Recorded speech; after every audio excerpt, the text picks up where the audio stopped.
The other mic's not working, man.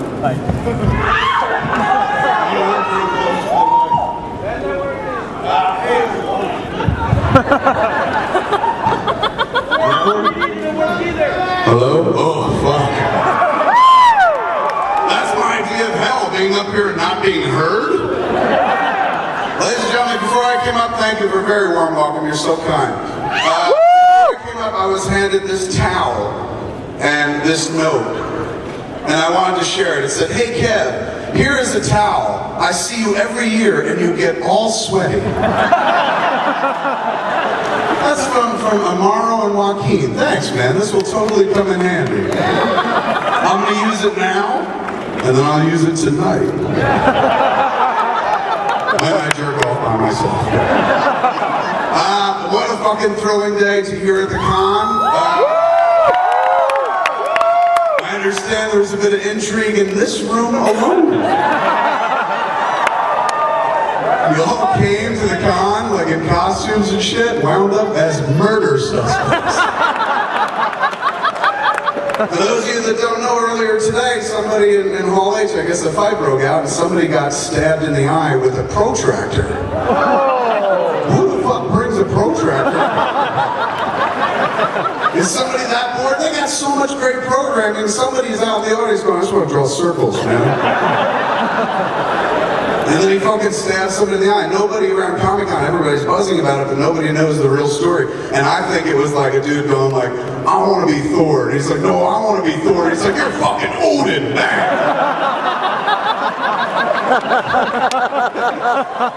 Too soon! And Kenneth Branagh was like, "They're talking about Thor? Good." Did you see that footage? It was fucking insane. I didn't give a shit about Thor until then. That one cheesecake shot of him and shit. At one point he's in the bathroom and his pants are hanging down to his balls. And he's just like, "You want to pick up Mjolnir?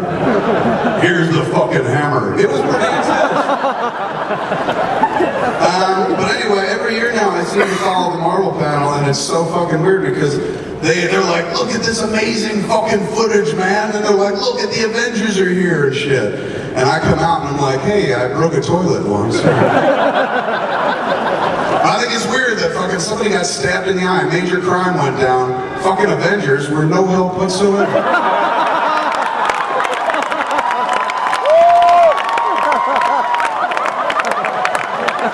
They literally just stood up here waving and shit.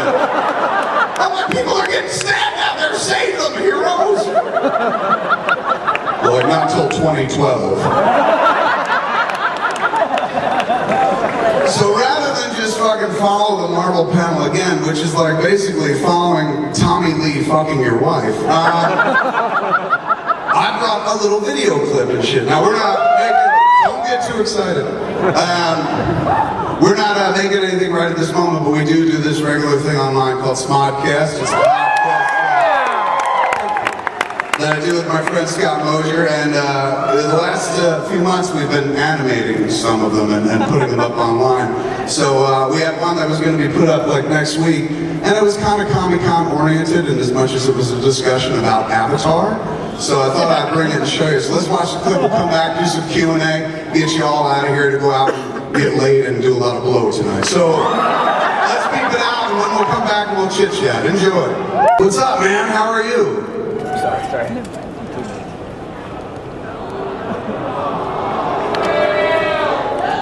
He's mute!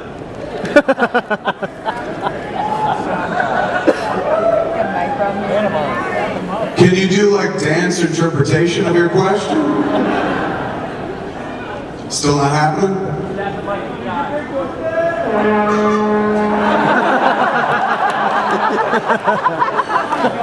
Excuse me.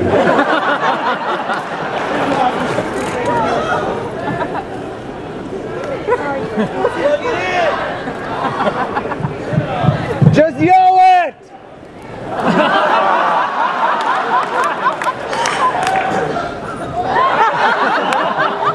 Performance anxiety. Hello.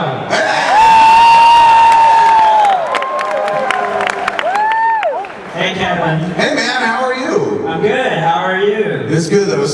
build-up. Hopefully the question is gonna kick it. It's not your fault, dude. It's technical shit. Yeah, technical security issues, everything's going on. Have you been out on the con floor much and shit? I have been. Did you see anything impressive? Tron Light Cycle, $5, limited edition. Yeah. Right on, man. Did you go on, did you see an actual Tron cycle you could sit on? They had a model, but there was a model on it of a guy, you know.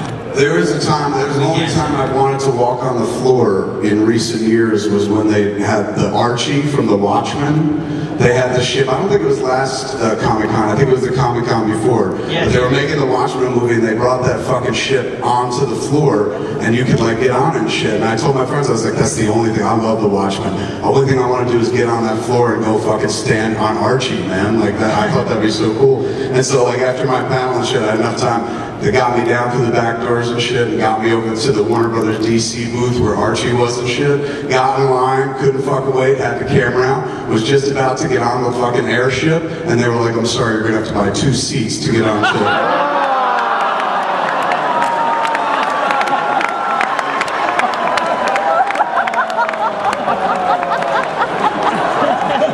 And then I started complaining about DC on Twitter. Anyway, what do you want to talk about, dude? Well, my girlfriend and I are huge fans of Smodcast, and she was wondering if you would ever consider making a 3D movie.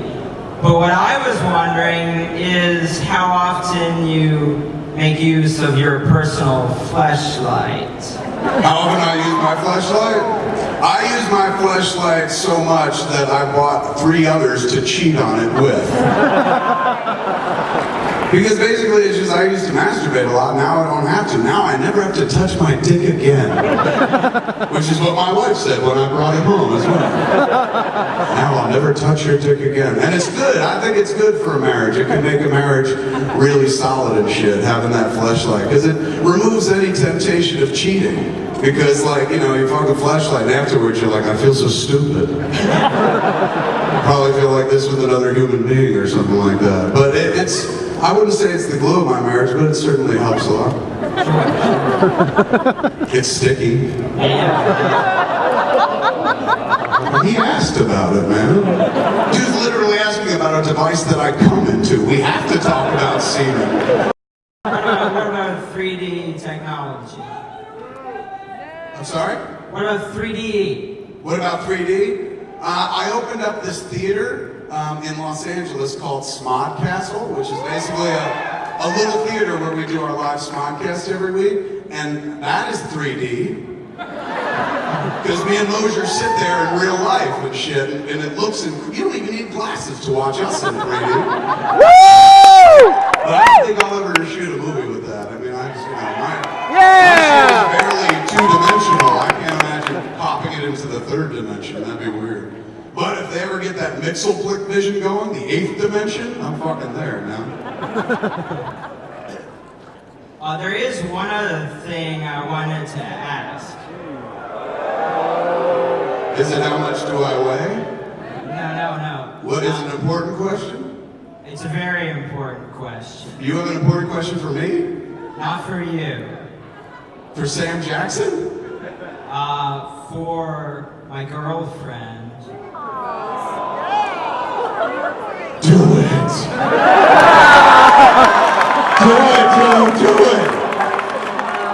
We started dating 1 year ago at Comic-Con. And I was wondering... Where is she? Where is she? She's right here. Stand up! Stand up! If she would be willing to marry me and spend our geek lives together.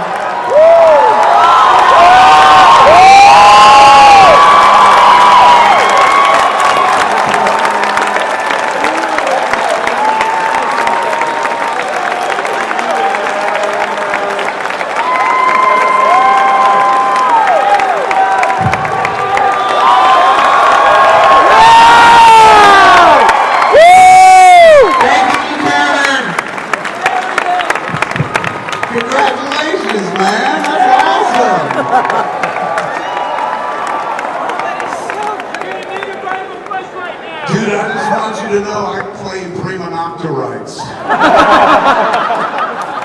You can marry her, but I'm fucking her first. That fucking rocks, man. Geeks in love. Well done. Right on, man. Give her the mic. Let's hear what she has to say. Is she excited? Let's hear from her real quick.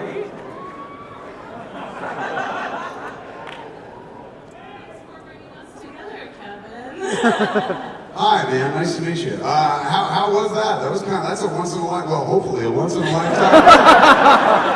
Yeah, that was actually really crazy because he always complains that he can never surprise me, and that was like completely crazy. Were you truly surprised, or were you like, I knew this was gonna happen? No, it was good. Every time I go to a Kevin Smith panel, somebody proposes to me.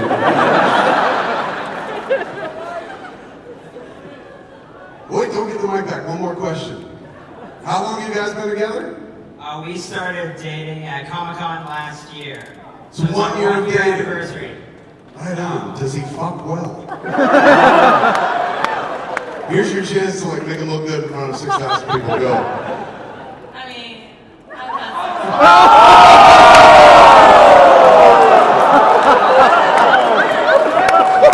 Hey, I'll give you some marital advice. Never start a sentence with, you know. This shit's for life, hon. You gotta be sure, man. You're like, oh my god, he fucks me like the mighty Thor. he has a hammer.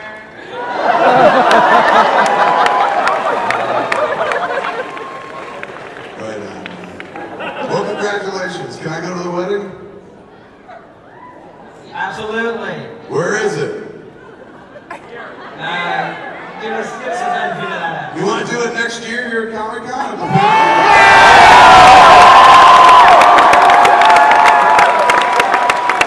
Even better, I can do it for you. I'm an ordained minister.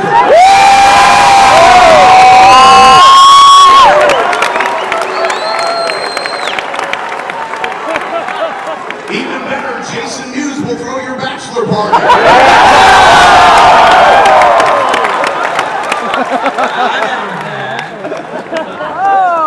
Alright, man, you all good? Fuck off, stop stealing my spotlight. Congratulations, man, well done. Welcome to the club.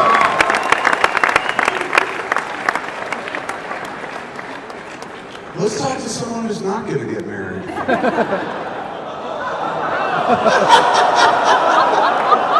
That wasn't directed at you.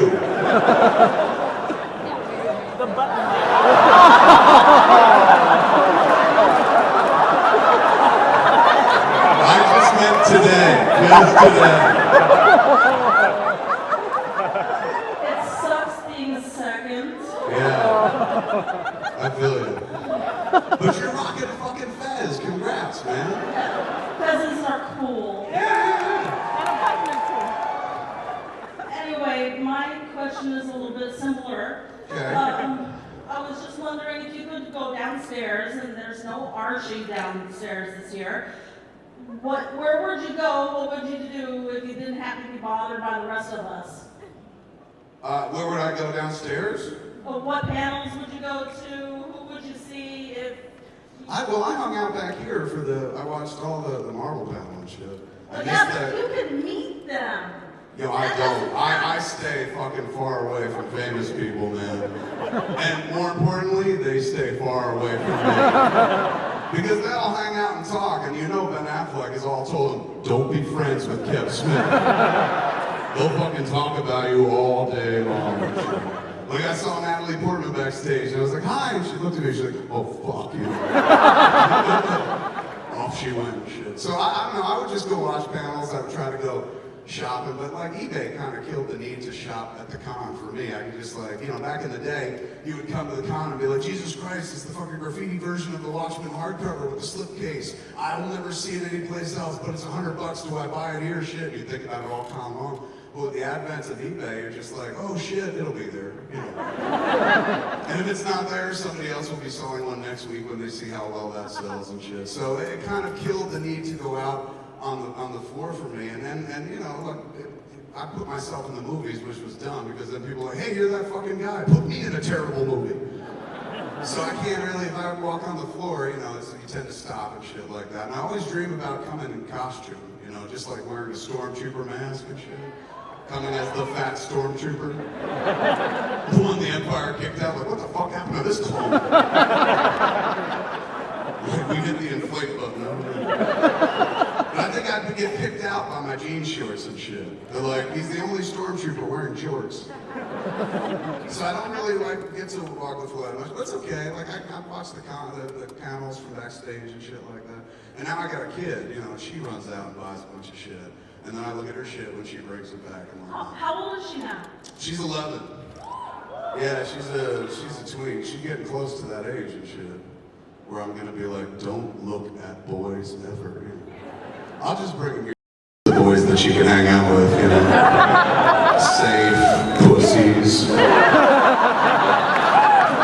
Not pussies, respectful, you know. This is where I would tell my daughter, like, look, man, if you're gonna go shopping, first off, fuck dudes, date girls, because girls are hot and like way less complicated than boys, and there's none of those horrible penetration issues. But if you're not gonna do that, if you feel the need to date a fucking crusty old boy, come to Comic-Con, and that's where you're gonna find a dude who will be slobberingly grateful for any attention that you give his dick. And she's like, I'm 11, shut up. Thank you.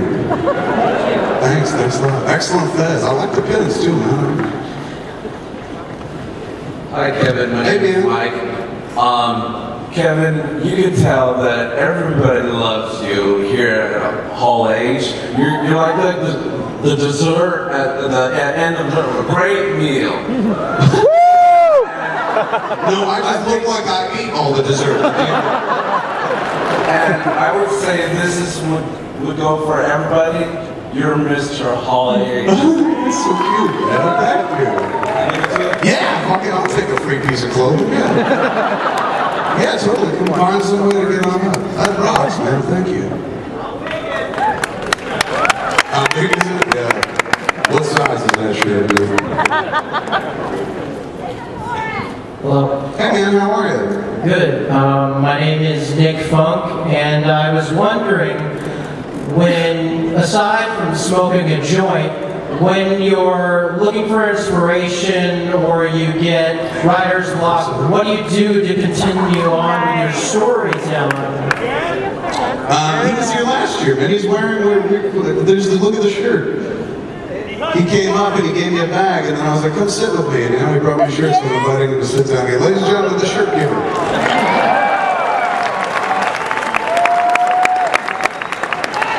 Okay, what do I do about writer's block? It doesn't really happen, man. I kind of, back in the day, I never really had a problem writing. I mean, writing, whether that writing was good or not, that's for somebody else to judge. But I never really had a problem writing, and the older I got, it really hasn't kind of kicked in yet either. And I find now, like, I always have THC floating through my system. And it kind of makes for a real, I didn't say you could have a drink.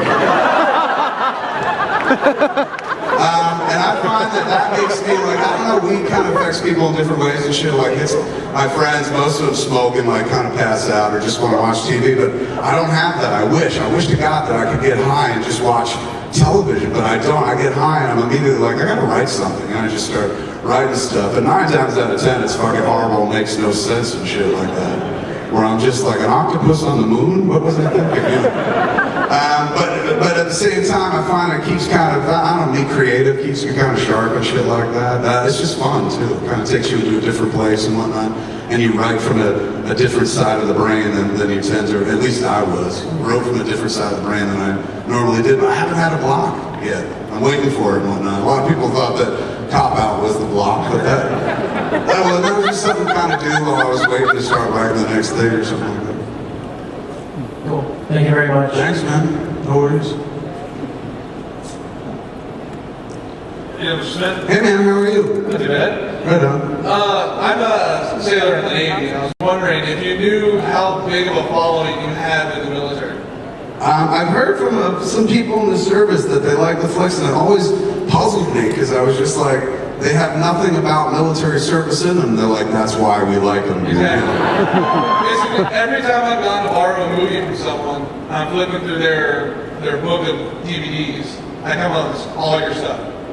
I run the TV stations on our ship when we're out to sea, and I'm constantly getting calls, hey, put on that movie where the guy fucks the donkey. You're like, I'm not showing you my home movies anymore. Anyways, have you ever thought of doing a USO tour? Has anyone been approached for anything like that? I don't know if I've ever been asked, because generally the USO asks like really well-known people and shit like that. And I don't know if they did ask me, I don't know if I could do it, because generally the USO is like, we're going to send you to Iraq. And I'm like, fuck you, no way. Bring them all home and I'll do a show here.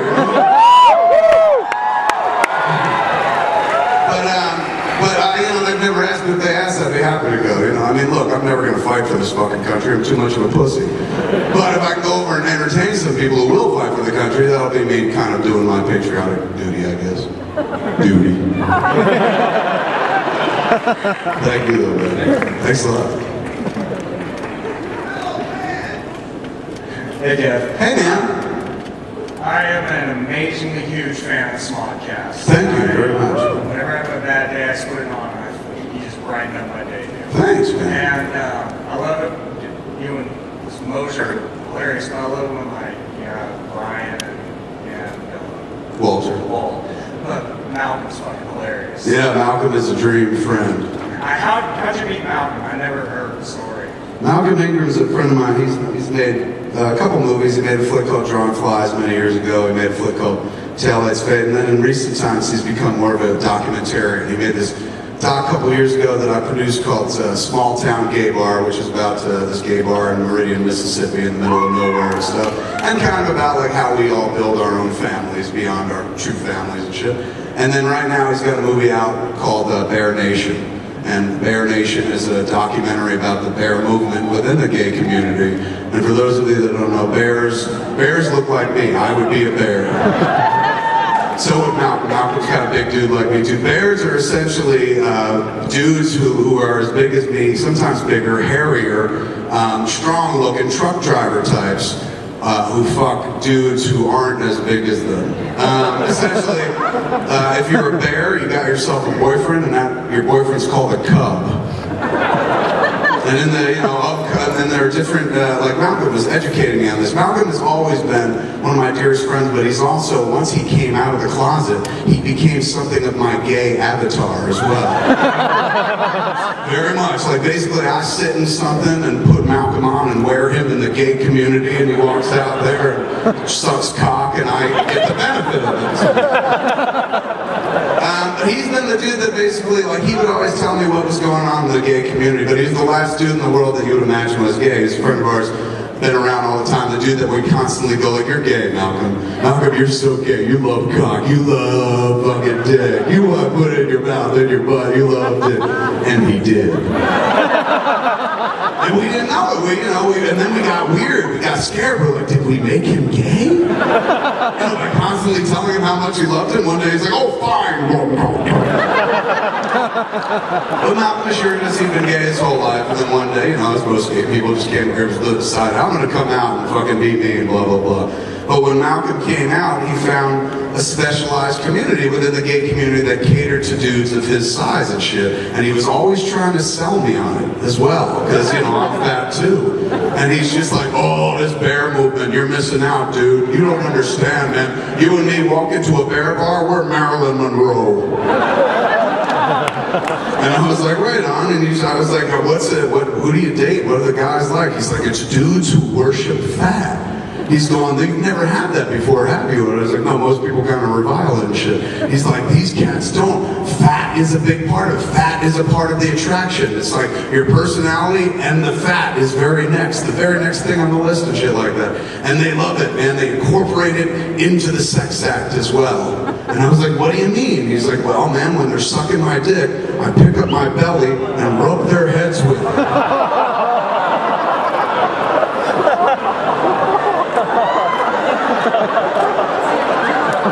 I said, get the fuck out of here, man. He goes, oh, they love it.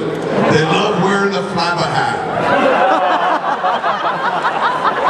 And me and Malcolm have got prodigious guts and shit, so I'm just like, Jesus, he Malcolm puts a gun on somebody's head, that gut splits in two like earmuffs around that person's ear, and he's like, they fucking absolutely love it, man. It makes them want more and more, and they go crazy. He's like, and then just when I'm about to come, big fucking crescendo, and they love this so much. I said, what do you do? And he's like, just when I'm about to come, I pick up my gut really high, drop it on their fucking head.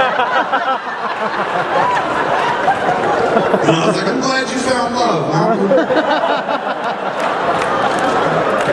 But he's always trying to convince me to go for it. He's just like, dude, in the gay community, you'd really fucking clean up and shit, man.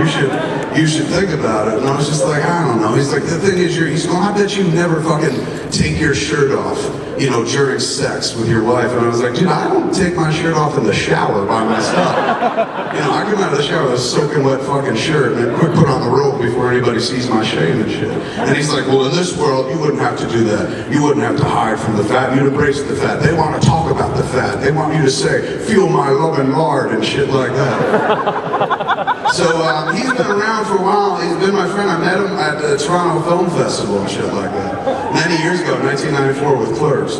And we've been hanging out ever since. And he's gone through, like I said, many changes and shit. Wound up being this gay dude who you would never know was gay because he's so fucking butch. But he's the kind of guy that's like, how about I suck your fucking dick? And you're like, all right, man, all right. You know, just kind of give it to him out of fear more than anything. But he's great. He's absolutely one of my dearest, if not my best friend, and I love him to death. And he's talented. That movie, Bear Nation, is really worth seeing. The bear community is kind of fucking fascinating. They have all these like, if you're a bear here in America, you're a bear and shit. If you're a bear in Alaska, you're called a polar bear. If you're a bear over in Japan or something, you're called a panda bear. It's cute. And Mosier was like, what am I? You know, because Mosier's very thin. And Malcolm was like, you're an otter. And Mosier's like, really? He's like, yeah, you're very slick in the water and you're thin and whatnot. So we started calling Scotter the hotter otter. And he likes it very much. But anyway, yeah, Malcolm, great friend of mine, love him to death. Thanks for keeping Smodcast free. Real great seeing you. Thank you, sir. I tried. Thanks, man. I always feel bad at a moment like a bunch of people in the audience going, why aren't we talking about comic books anymore? He just said some fat dude got his dick sucked. Well, he did. How are you, man? I am getting there. How are you doing, Kevin? I'm good. I love being here. This is kind of the beginning of my calendar year and shit, so I love doing the Hall H talk. This is the best day of the year. But if I may first say, congratulations again to a happy couple. This beautiful man. I'm going to be in Morgan Spurlock's movie too, so. Anyway, I hate to get. Do you know how to get into Morgan Spurlock's movie? Be the guy that's like, congratulations, happy couple. That would totally make the movie, man. They'd be like, anything can happen at Comic-Con. Including stabbings. Totally. But actually, this is the room to do it in, man. Seriously, this is Hall H is just for all hell.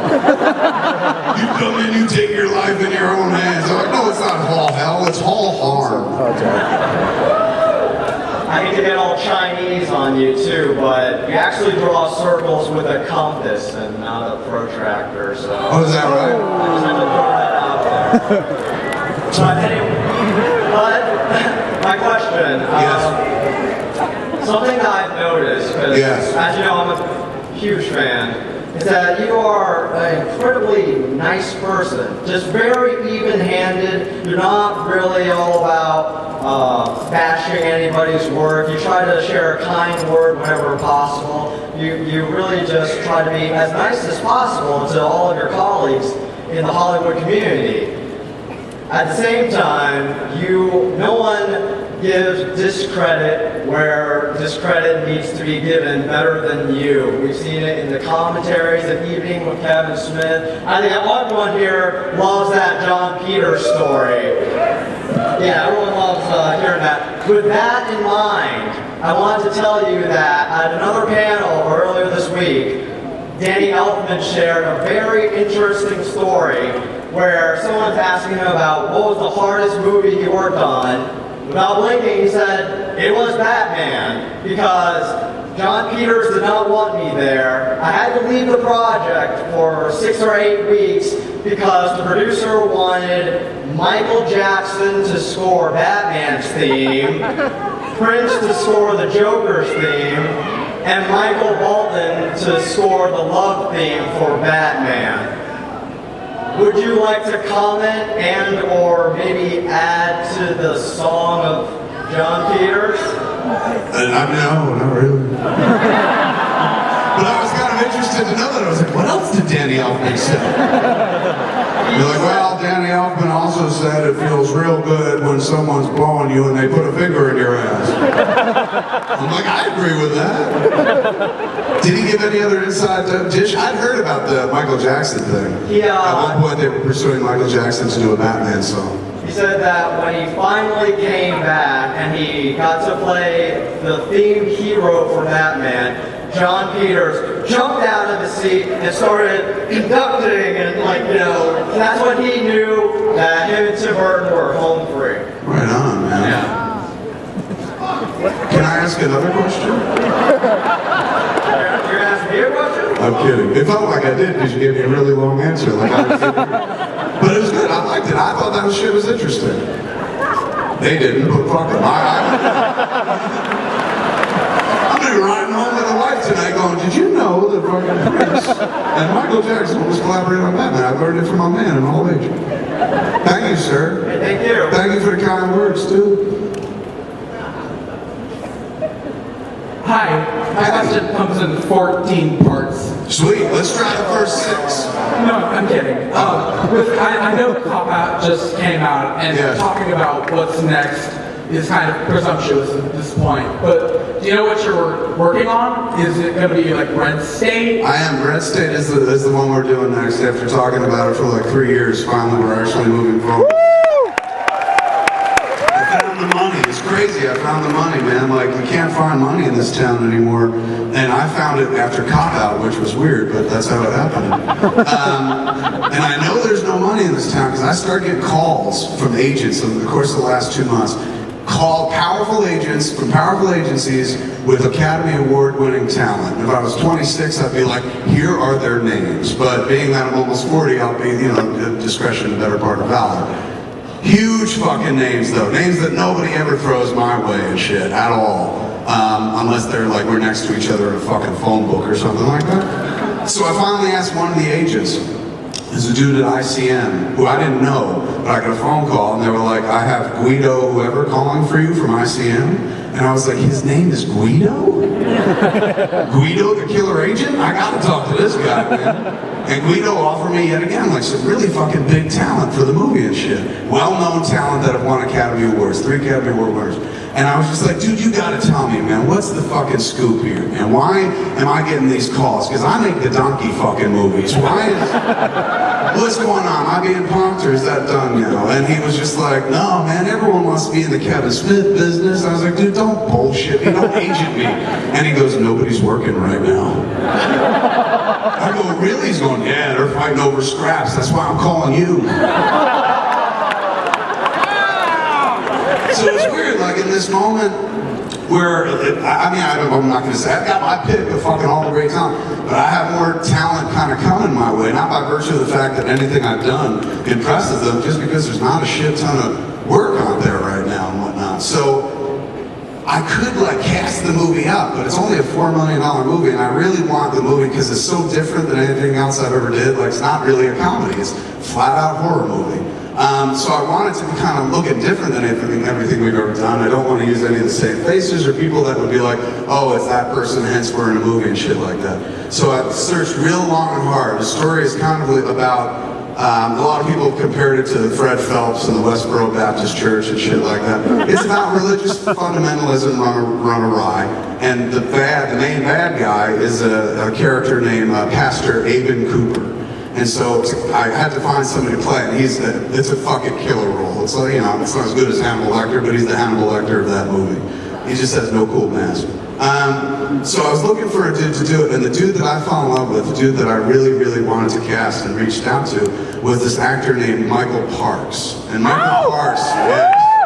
I fucking love this guy. Michael Parks, a lot of people might remember him more recently from the Quentin and Robert stuff. In the beginning of From Dusk Till Dawn, he's the cop who's sitting there talking to the guy behind the counter and shit like that. He was in the Kill Bills. He reprised the role and shit like that. Fantastic actor. Kill Bill, he was also the pimp toward the end that Uma Thurman's talking to. He played 2 roles in that movie. I've loved Michael Parks forever. I think his delivery is just fucking genius. And I was trying to explain to my wife who he was, because she was like, who are you casting in this movie? And I was like, Michael Parks is going to play Aben Cooper. And she was like, why do I know that name? And I was like, this is the dude from Dusk Till Dawn, man. Remember From Dusk Till Dawn? And she's like, kinda. I was like, oh shit. I got a 103-inch television in my bedroom.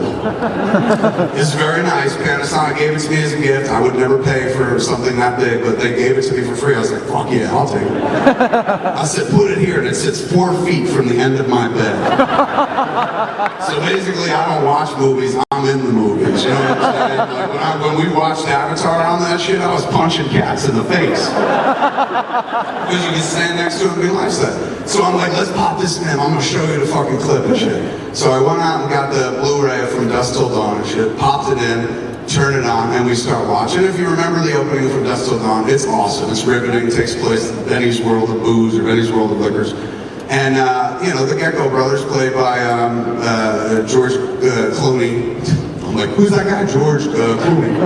And Quentin Tarantino, you know, are in the midst of kind of a hostage situation, robbing this fucking store and shit. Michael Parks is a cop who comes in, doesn't know what's going on, and then a shootout happens. I'm sure most people have seen it. It's loud, it's cool, but it's very cinematic and shit. So I'm showing her that, and she's like, this dude's awesome. I was like, yeah, he's the bomb and shit. Gets to the end of the sequence, we hear a knock at the door, and it's Harley and shit. So I pause it, because it's an R-rated movie and whatnot. She comes in, we're chit-chatting with her. And I'm on the bed, Jen's sitting on the couch. Harley's kind of standing near Jen, but she's looking out the windows of our bedroom. And Jen's like, why are you looking out the windows, man? You're creepy like your father. She was like, he's always getting up and minding everybody's business in the street. Don't look in the window. From the bed, I was like, what's she looking at? You know, right? Came over to look out the window, and Harley's going, somebody's talking to Raina. You know, Raina is our housekeeper. And she was like, I was like, who? And Jen's like, doesn't matter who's talking to Raina. I was like, it does, who matter? It does. I'm looking out. I said, who is it? And I look out in the street, and I see Raina walking away from a police officer. And one LA's finest, wearing fucking blue and shit like that. And I'm like, oh my God, what's going on and shit? And I look out the window a little more, and the cop looks up at me. And he goes, do you live here? And I was just like, yeah, I didn't know what to say, you know? I mean, I knew I did, but at the same time, I was just like, that sounds awfully accusatory. How much weed do I have in this house? So I'm like, yeah, this is my house. And he goes, can you come down here right now? And I see another cop who steps back from my door and shit. And he was like, get down here, both of them. I was like, oh yeah, totally. Did you guys ring the bell or anything? And he's like, did you ring the bell? And he goes, no. And he goes, no, get down here and open this door. I said, all right. And I'm kind of like wigged out a little bit, man, because I didn't call the cops. And they certainly weren't like, hello, would you like to buy a magazine? You know, just like, get down here right now and shit. And Harley's kind of getting nervous, and I turned to Jen, and I'm like, the cops are telling me to come downstairs. And she's like, why? I was like, I don't know. And I had just ordered some Baja Fresh and picked it up and shit. So I was just like, I gotta seem casual, man. Like, I know I haven't done anything wrong, but I'm gonna face some cops. I don't want to seem like I've done anything wrong. So I reached into the bag and grabbed a fucking container of chicken and started carrying it around because I thought that would make me look casual. I don't know what I was thinking. Like I said, I was a little stoned. So I'm sitting there going like, I better come downstairs holding this chicken or else they're gonna think something's up, you know?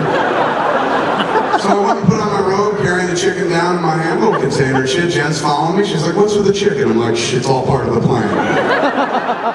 We go downstairs. Harley has 2 of her friends over, you know, in her room and whatnot. Her friends come out of Harley's room and she's like, the cops are pointing at us and telling us to climb out of the windows. And I was like, why? What's going on, man? Like, I don't know. So I go down to the stairs, open the door. Now, on this side of the door in the house, there's me, there's my wife right behind me, there's my daughter and her 2 friends kind of on these little steps, and there's Raina at the top of the steps. I open the door and this is what I see. 2 dudes in blue, 2 cop cars, and it looks like this. They had their fucking hands on their hips, dude, with the fucking clip unopened. And the guy goes, how many people are in the house? And I'm like, Well, there's me, there's my wife, my kid, her 2 friends, Raina, and this chicken. And he's like, what? And I was like, never mind the chicken. And he's just like, do you live here? And I was like, yeah, this is my house. He's like, can you step outside, please? And I was like, yeah, totally. He's like, everybody step out of the house. And my kid's getting real freaked out and shit, because as soon as we step out, there are 2 other cops. Every cop has their hand right on their fucking hip, where their gun is and shit. And I'm like, I'm getting arrested for smoking weed and talking about it on Smodcast, you know? I was like, it's gotta be and shit. And the guy's just like, he moves us away from Harley, and Harley starts crying. She's like, she's freaked out. 2 cops, 3 cops standing there with their hands on guns and shit right outside her front door, telling her father to move over here. And the cop's going over to her because she's upset. And he's like, what's the matter, hon? You want to talk to me? You want to tell me something? Let me pull you away from these people. And I'm like, that's my kid. I'm her father and stuff. They're like, I'm sure you are. And I'm like, good God, man. I go to the one cop, what is going on here? Because it felt Kafka-esque at this point, man. It felt like, what the fuck? Why am I being dragged into my house? And the cop goes, we got a call, an emergency call for help. And a hostage situation came from inside the house. And I said, I turned to the fucking kids, I said, did you motherfuckers call the cops? Which one of you called the fucking cops? This shit ain't funny. And they're like, they were so cool. We didn't do it, man. I swear to God. I'm gonna tell you, if we were fucking, we did not call the cops. And I was like, all right. And I was like, Jen, did you call the cops? She's like, no. I was like, officer, these kids just came home from the fucking movies. I just came home from Baja Fresh, as you can see. I said, I don't know who would have made that call. Nobody else can make that call. And from inside the house, nobody else is here. And then one of the other officers goes, it didn't come in from inside the house, it came from outside the house. And I was like, what? And he goes, somebody was walking down the hill and heard some screaming coming from inside the house. Somebody was calling for help, and they called the cops, and we're here. And I said, are you guys looking for the Gecko Brothers by any chance? And he's like, what do you mean? What do you mean? I was like, officer, I've got a 103-inch television upstairs, and me and the wife, I swear to God, we're just watching the opening from Dusk Till Dawn, and that is a hostage situation and shit.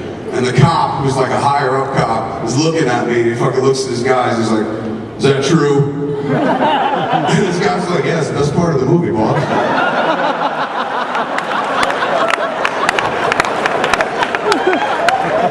So at this point, we're standing on the curb of the house, and I was like, officer, I swear it was a TV, man. You can go up and look at the TV. It's crazy how loud it is, but we're standing out here. My neighbors are now coming out of their houses and going, I knew it. Cops are, 3 cop cars, 2 at the top of the hill, 1 at the bottom and shit. We now have 6 policemen surrounding us, all doing the right thing. Never once abused it. We're all just like, hey man, this is procedure. We have to go in and check your house, make sure it's clear. Because the idea, like the reason they kept pulling Harley to the side is because there could be somebody right behind the door with a fucking gun, you know, going like, play it cool or else I'm gonna kill whoever else is in the fucking house and shit. So the dude's doing what he should be doing, but my crying kid is really like sending him off the charts and shit like that. So I was like, officer, I know this is weird to ask, but it is my house. Can we please just go in the foyer? Because now my neighbors are looking and cars are coming by and shit. My kid's like visibly upset. He's like, yeah, I think we can move inside, but nobody go too far because we have to go in and clear the rest of the house. So we move inside the house, and if you walk into my foyer, on the wall behind, to the right of the front door really, is a giant 8-foot by 6-foot painting of my kid, Harley, when she was about 3-4 years old. Gigantic fucking portrait, looks like a photograph and shit. So we move into the foyer and we're standing beneath this painting, and the fucking kid is just crying her eyes out. The cop comes over, he goes, what's the matter, baby? Do you live here or not? And I was like, yeah, she lives here, officer. She lives here. He's like, I know she lives here. And I was just like, how do you know? Because of the giant picture behind us? And he looked up and he's like, oh, that is you. He's like, is that you? And she's like, that's me. And he was just like, okay. And I was like, shit, I need a giant picture of myself. And there was nothing, because I'm kind of like modest at home. I don't like to hang up Jane Silent Bob shit and all the movie shit. So there's nothing, no evidence of me in the foyer. Giant picture of Harley. I'm looking all over, tiny ass fucking picture of me, like looking really fat on the bookshelf that's right across from the front stairs, very small and shit. And I was like, officer, I swear I'm in that picture. You can look at that picture right there and shit. And so he went over and he looked at the picture. Meanwhile, there's another cop ascending my stairs to go clear the house to make sure there's nobody holding anybody else hostage. But if he continues up the stairs, I'm sitting there going, shit, man. did I leave weed out on my desk? Because like this cop's going in there to protect me, to pull some potential harmful individual out of my house, but at the same time I'm like, shit, I don't want him to see if I have any weed out and shit like that. And I'm sitting there going, what would they do in Law and Order at this point? And I'm about ready to make a deal. No prosecutors, but I'm like, hey man, I'm ready to make a deal. You can just take me away and shit like that. But then the officer in charge was just like, you know what? I think it's a false alarm. I think it's okay. You're saying it was the TV? I was like, oh, I promise you it's the TV. He's like, all right, we're sorry to bother you. We're just glad that we kind of, nothing's happening here. You understand what we, I said, dude, you never have to apologize for the fucking skillful service that you guys came here. My kid's terrified. Don't worry about it. You know, she's a pussy anyway. You just go about your day. Thank you so much. We feel safe, protected, and shit like that. Thanks. And they left, closed the door and shit. And my wife was just like, woo! And I was like, well, anyway, that's Michael Parks from Dust Till Dawn. He's going to be at Red State and shit like that. My question is, when your daughter watches the infamous Kinky Callie and the Sexy Stud scene, yes, what is your reactionary speech to her? I will be like, that's the kind of love you want in your life. The guy will, never mind, you don't want that guy. I don't know, it wouldn't bother me. I'd be like, that's what I thought was funny back in 2008. Or 2006, you know what I'm saying? And I'm sure she'd be like, oh dad, it's so immature. And I'd be like, yeah, I know. But I'm not afraid of her watching this stuff, man. I'm kind of actually looking forward to it. Because I'll take criticism from her, you know what I'm saying? If like she watched it and years from now she's like, I don't know, man, it's kind of one-dimensional and all the characters sound like you. You know, I believe it from her coming from, I'd be like, all right on, but what have you ever done? But I look forward to it. I can't wait for her to watch it, this stuff I've done. You know, it's kind of a neat thing. We showed her stuff in the past when she was younger. We turned the volume down and showed her some of Jane's Silent Bob Strike Back, and that was just, it was weird. It was like a function, like a big cartoon, very colorful and shit like that, and she knew people in it, but it may have sent her to a therapist couch as well and shit.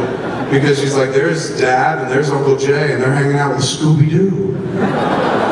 And Shaggy and shit like that. She didn't buy it. She was very quick. She was like all the cats on the internet. First time she saw the clip, I was like, look, it's me and Uncle Jay with Shaggy. She's like, that's not Shaggy. Shaggy has a green shirt. And I was like, oh, you're just like Harry fucking Knowles. Get off my ass. All good, man? Thank you. Thank you, sir. Thanks for waiting for 5 hours. Sorry about that. Look at you. You're barely dressed. What's going on? Hey, Kevin. Hi. What's your costume? Well, I'm Asylum. Yeah, I'm the goddess of a good time. And it's called Asylum? Yeah, it's actually my name backwards, Melissa. Right on. Yeah, so this So that's is, not a Greek god or something like that? no, she just likes to have a good time. Okay. Basically. And I came here without like a costume, and it's my first time here, and it's awesome. I'm having such a good time, and felt a little out of place without a costume, so I kind of made up my own superhero.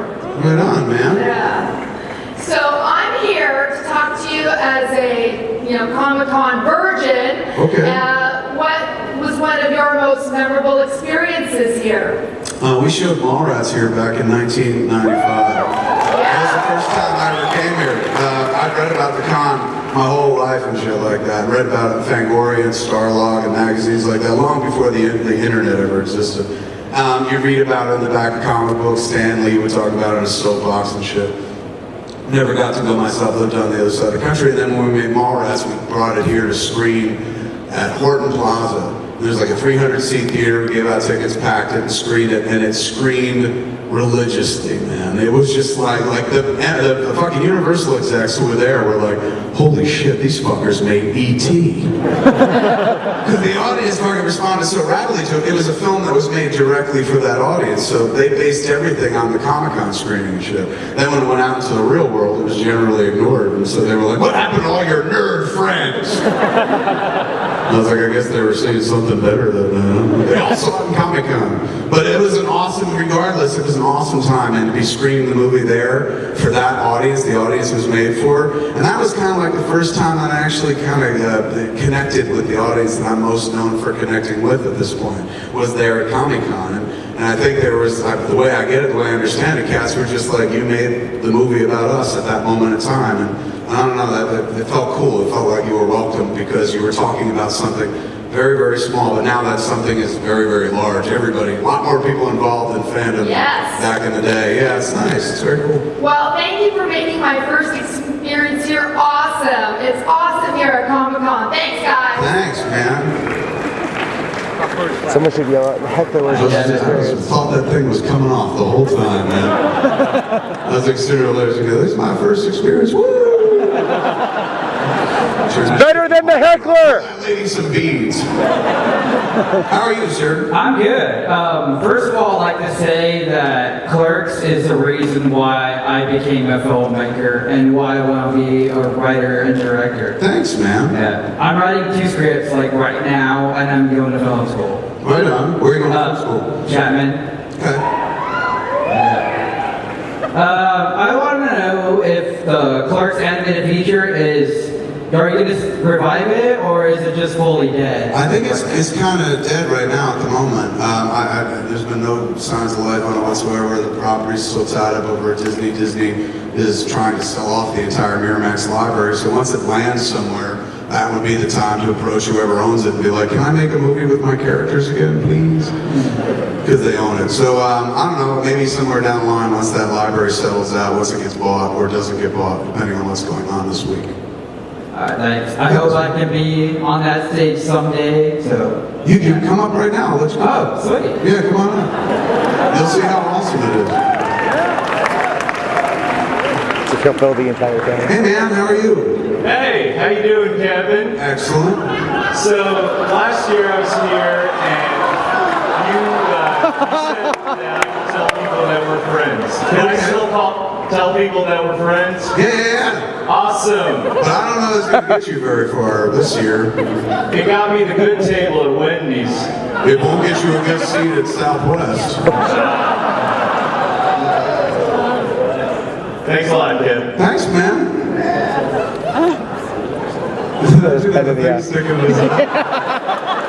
Is that a costume of what happened today?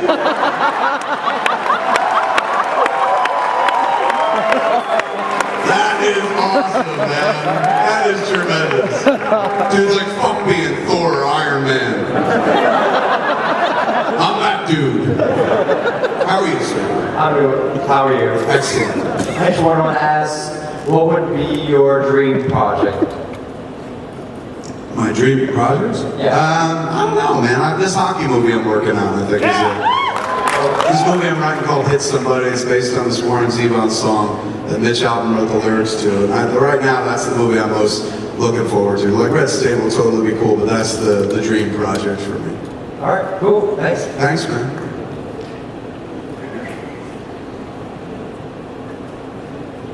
That is one solemn walk up to the mic. Are you okay? Yeah, I'm nervous. You're nervous? Don't be nervous. Look at me. Don't look at these people. Look at me. She's like, I don't want to. You're disgusting. All right, look at Chris Hemsworth. Let's get him back out here. No, Kevin, no, I really wanted to come up here and talk to you. Okay. The last time I blurted out a few days ago to you that I love you because I had 2 margaritas and I was uncontrollable. Now I'm saying it to you sober, so what I want to ask... And now it feels more real, you know? When you said it to me when you were drunk, I was like, okay, but I can't believe that. But now, in the sober light of day, I know your love is real. Thank you. Well, I'm just glad none of your fans like clobbered me on the head or pushed me to the side or anything, but back to my question, I'm sorry. Oh, no worries. I wanted to ask, because I used to work for the airlines and I'm done with their bull crap. Sorry. No, you can curse. Okay, they're bullshit. Yeah.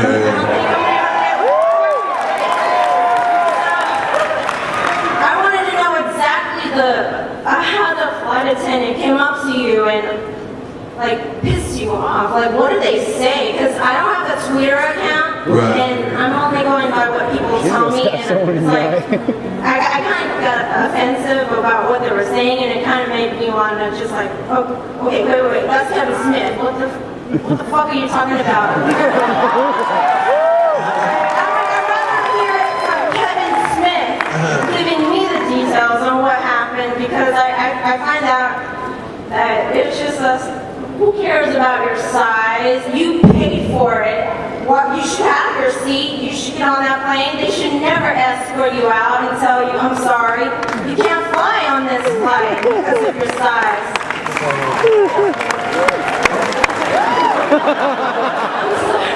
It's okay, it's just I lived all this shit in February, you just brought it all back fucking up. I'm like, you're right, they did throw me off for being official. You want a hug or something? No, I'm good, thank you. The stewardess came up to me. I mean, I still haven't gotten 5 minutes thing. I still haven't gotten the real story. I mean, Southwest put up one story on their blog, then changed it without telling anybody. And the reason they gave was that the pilot handpicked me, said he can't be here, he has to get off the plane. Like, I was sitting in my seat and shit, and I saw the stewardess who had been dealing with at the counter coming onto the plane. I had just literally hit my seat, put my bag up, sat down and shit, had my earphones, was about my buds, was about to listen, and then I see the chick coming down the runway. And I was, for some reason, man, the first thought that like took me was, oh my God, my mother died. And like Southwest is so sweet, they're coming to tell me personally before I take the journey through the air, because she was looking at me with a really grim face coming toward me. And she had come from like yards and yards away, from like 2 gates over. So she comes up to me and she bends down and she's like, Mr. Smith, yeah, I'm sorry, you're gonna have to come with me. And I was like, oh my God, my mother died, didn't she? And she's like, what? No, I mean, maybe, I don't know, you know. She's like, no, it's a safety consideration. And I was like, what do you mean, safety? What was it, terrorists? And then I thought they wanted me to help them fight the terrorists. Because I've been in a Die Hard movie and shit. You know, like, you can't get Willis, but you are the warlock, you know. But it wasn't that at all. She was just like, yeah, unfortunately, you're gonna have to come with me. There's a security issue. She goes, what security issue? She's like, safety. And I was like, safety? What do you mean? She's like, you have to be able to put your armrests down. And I was like, oh my God. I said, lady, I just sat down, the armrest up. Look, put it down, put the other one down. Look, I got the armrest down. It's totally cool. I can buckle my seatbelt and everything. She's like, yeah, but I'm sorry. The pilot said that you have to just to board the plane. And I said, why? And she's like, can you just come with me, sir? And I go, lady, please don't do this to me, man. Like, I got on the plane, I made eye contact with people who like recognize me. This is fucking embarrassing. Please don't do this. And she's like, I'm sorry, since the pilot is telling us we have to go. And I was just like, oh. And I didn't want to fuck around, man. Like, there was a part of me that was like, I'm gonna fucking sit right here, fuck you. But in a post 9/11 environment, I don't fuck around on an airplane, man. Particularly where, like, you're one of those guys who's like, I ain't getting up for shit. And some hero passenger's like, I'll stab in the neck on the board. So I was just like, all right, I knew, you know, what am I gonna do? I was just like, I was gonna fight it, and I was like, fuck it, I'll just get up and comply. I don't want to get arrested by a fucking air marshal and shit. So I get up, and as I get up, I'm turning around facing that way. I get up and I look this way, because I'm gonna turn, go out the aisle, get my bag. And as I turn, I make perfect eye contact with a dude who is in my seat, 2 rows back, who is twice as fucking wide as me. Like a real big dude and shit. And my first instinct was to be like, look at he's way fatter, get him! But I would never throw a fellow fatty under the bus, or the plane, as it were. So I just kind of fucking didn't say anything. But in that moment, we made perfect eye-to-eye contact, and I swear to you, what was in his eyes was this. Please don't tell them I'm fat. Please don't tell them I'm fat. Please don't tell them I'm fat. I was just like, don't worry, buddy. Your secret's safe with me. So they bounced me and whatnot. They said it was the pilot. The pilot said that, like, he saw me and I was too fat to fit in the seat or something. Meanwhile, the pilot couldn't see me. I was sitting in the front seat of the right-hand bulkhead. And I kept telling the stewardess, or not the stewardess, the ticket lady, ma'am, like, there's no way the pilot can see me because I can't see him. And she's like, well, he saw you. And I was like, he can't. Like, if I can't see him, how can he see me? She goes, well, there are mirrors in the world. And I was like, yeah, but not on this fucking plane. And she's like, well, we have phones on the plane. I was like, what does that have to do with anything? I was like, I'm telling you, this guy didn't see me and shit. And then they changed their story. First in the blog, they were like, we're sorry he's so fat, but the pilot said he had to come off the plane, and blah, blah, blah. Pilot, pilot, pilot. And then 2 days later, they changed it without ever fucking changing or saying, hey, I'm sorry, we were wrong. But they were like, some stewardess made a hasty judgment call. So at the end of the day, I'm like, whatever. You know, it turned me on to driving across the country in a bus, because at first I couldn't fucking fly anymore and shit. Like, right then and there, I knew I didn't want to go near an airport and shit, because I looked up a website that's, my friend of mine was just like, you gotta go to this fucking paparazzi website. I was like, what is it? Gave me the address and I went to it, and there was a thread message board, and there was a post that talked about a bounty being on my head for a picture taken of me. And the first picture for $5 was me stuffed into a thin chair. The second picture was me stuffed in a thin chair eating a big sandwich. So I was just like, fuck this, man. I'm not gonna give these guys this picture. I'm not going anywhere near an airport. And I didn't know how I was gonna get around and shit, because I had a bunch of Q&A gigs to get to. So I started thinking about like a bus. And I started thinking about a prom bus. Because when we were making Cop Out, my friend Malcolm, dude I was talking about, Malcolm always usually hangs out when we make the flicks. And so Malcolm was going to attend this Walter Gretzky street hockey tournament that we were going to play in last year while I was making Cop Out. It was the end of the first week of production. And so we needed to go up to play. It was in Brantford, Ontario. And we weren't even going to be able to catch a flight out of New York because we were going to shoot late that night and catch some shit we missed during the week. So Malcolm was just like, how are we going to get up there? And I was just like, I don't know, we can't fly, man. Are there trains? He's like, no, but we can rent like an SUV, could drive us up, we could sleep in the back. And I was like, all right, man, that sounds fine. He goes, wait a second, fuck the SUV. I said, why, I got something better? He goes, prom bus. And I was like, prom bus? He's like, you've never seen these prom buses? The kids take to the prom, they got chaser lights in them, stripper poles, music. He's like, it's such a fucking party. Such a party atmosphere. It makes everybody happy, eh? And I was just like, Malcolm, you really want to ride on the prom bus, don't you? He's like, I never had one in high school. So I was like, all right, motherfucker, get the prom bus, we'll take that up to Canada, we'll have drivers. He's like, it'll be great, we'll have lots of room in the back and we can sleep and shit like that, spread out, lay down. I was like, okay. He's like, well, we'll probably need pillows for that. And I was like, pillows? He's like, yeah, we should get pillows and blankets. I was like, okay, pillows and blankets, why don't you go pick them up and shit at Kmart, Target, something like that. And he's like, what design you want? And I was just like, I don't care, Malcolm, I'm not gonna use them after we use them. He goes, why? I was like, because we're gonna have pillows all over the fucking cum-stained floor of the party bus. This is a prom bus, it's filled with jizz, broken promises, and hearts. Like, the floor is disgusting. And he's just like, all right, well, if you don't care, I'll get whatever I want. I said, okay. So he went and ordered the bus and shit. He was on picking up the fucking, the blankets and shit. He wanted to get body pillows. He's like, can I get body pillows? I was like, what's that? He's like, you never had body pillow? He's like, it's this big, you sleep with it. It's like someone you love. And I was like, well, I'm married, so it's the same fucking thing, man. So just give me a regular pillow. He's like, all right, but I'm gonna get you a body pillow. I said, fine, just meet me back at the show at the end of the night and shit, so we can drive up and whatnot. And we're gonna be done, wrapped about midnight. Make sure you come back to the bus and all the shit you need. So we're shooting. It's about 11:30, quarter to 12 and whatnot. Friday night, we're gonna wrap. We've let all the sound go home because we're not doing dialogues. Just Bruce and Tracy, guns in the air, trying to get into the villain's house. This dude, Pope Boy. So I'm watching through the monitor, directing the scene. That's how you direct movies. You watch a little TV. And I'm watching the monitor, watching the scene play out, and there's Bruce and Tracy and shit like that, walking around with their guns. And we're shooting in Brooklyn. And we left the street open at this point, so there's traffic going back and forth. They don't think about it. Sound's not important for this little clip. I'm watching Bruce and Tracy in the clip, and all of a sudden I watch Bruce Willis go like this.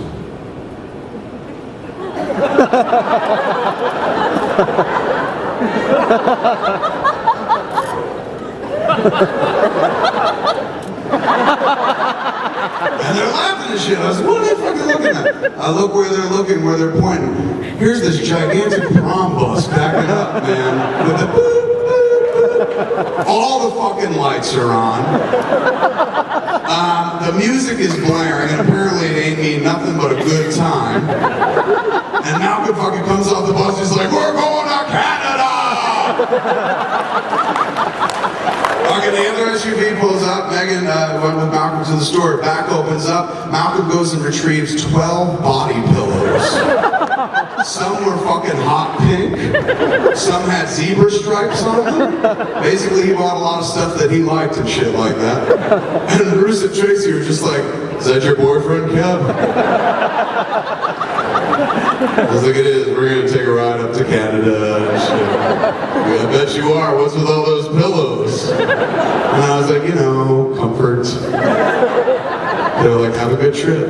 And so I go to get on the bus and shit like that. The two drivers stare at me with this horrified look on their face. And I was just like, why are they doing it? I thought maybe, like, I can read people sometimes, and I thought they'd, like, recognize, like, oh, it's fucking Silent Bob and shit like that. That's not what it was. I got onto the bus, and Malcolm has all the fucking pillows and blankets set up. Place looks like a fucking gay harem. And those two drivers are looking at me and him going, these two gigantic gay sumo wrestlers are gonna fuck each other the whole ride up to Canada.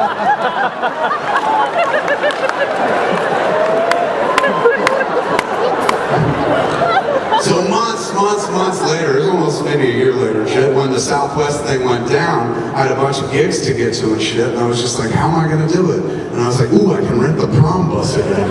But the prom bus cross country would be a very bumpy road and shit. And then I was just like, maybe I could just rent a bus, like the Partridge Family. You know, and just go from place to place. So I wound up renting a bus, like a rock star bus and shit. And then I fell in love with it, and so I bought it. And now I own a bus and shit. So as much as I hate Southwest Airlines, they actually put me into a bus. And now, like, they took me out of the sky and I roam the earth in a bus and shit. I feel like Bruce Banner from the old Hulk TV show, you know? Whenever I get on the bus, you just hear dun dun dun dun. And then I sit in the back, and the chair is very large and wide, and there's nobody ever on the bus who's like, you gotta buy another seat.